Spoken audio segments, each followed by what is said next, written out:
Hi అండి, నేను మీ Uma. Welcome back to Harshitha food blogs. ఈరోజు వీడియోలో బెండకాయ పచ్చి రొయ్యల కర్రీ సింపుల్ అండ్ టేస్టీగా ఎలా ప్రిపేర్ చేసుకోవాలో చూపించబోతున్నాను. ఇప్పుడు కర్రీ కోసం 1/2 kg రొయ్యలు తీసుకుని ఉప్పు పసుపు వేసుకుని వాష్ చేసుకుని పక్కన పెట్టుకుందాం. నిమ్మకాయ సైజ్ అంతా చింతపండు తీసుకుని నానబెట్టుకొని పక్కన పెట్టుకోవాలి. ఇప్పుడు మసాలా రెడీ చేసుకుందాం. 1 స్పూన్ జీలకర్ర, 4 వెల్లుల్లి రెబ్బలు, చిన్న అల్లం ముక్క కచ్చాబెచ్చా దంచుకొని ఒక గిన్నెలోకి తీసుకుని పక్కన పెట్టుకోవాలి. స్టవ్ మీద ఒక గిన్నె పెట్టుకొని 3 టేబుల్ స్పూన్ల ఆయిల్ వేసుకొని 1 కప్పు ఉల్లిపాయ ముక్కలు, 2 పచ్చిమిరపకాయలు చిన్నగా కట్ చేసుకుని వేసుకొని వేగించుకోవాలి.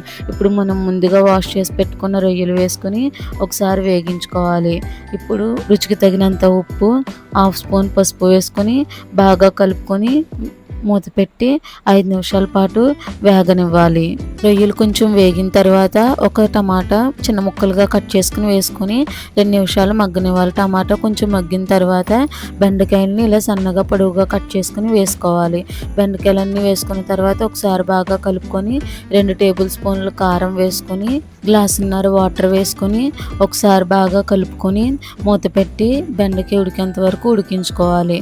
ఇలా ఉడుకుతున్నప్పుడు ఒకసారి బెండకాయ ఉడికిందో లేదో చూసుకుని బెండకాయ ఇలా ఉడికినప్పుడు మనం ముందుగా నానబెట్టి పక్కన పెట్టుకున్న చింతపండు పులుపు వేసుకొని ఒకసారి బాగా కలుపుకొని మూత పెట్టి 2 నిమిషాల పాటు ఉడికించుకోవాలి. కొంచెం ఉడికిన తర్వాత మనం కచ్చాబిచ్చా దంచుకున్న మసాలా మొత్తం వేసుకొని ఒకసారి బాగా కలుపుకొని కొంచెం కరివేపాకు కొంచెం కొత్తిమీర వేసుకొని మూత పెట్టి నీళ్ళన్నీ ఎగిరే వరకు ఎగిరించుకోవాలి.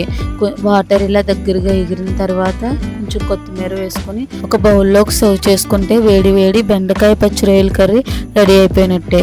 బెండకాయ పచ్చి రొయ్యల కాంబినేషన్లో ట్రై చేయని వాళ్ళు ఒక్కసారి ట్రై చేసేయండి, చాలా టేస్టీగా ఉంటుంది. నా వీడియో కనుక మీకు నచ్చినట్లయితే ప్లీజ్ లైక్ చేయండి, అలాగే సబ్స్క్రైబ్ కూడా చేసేయండి.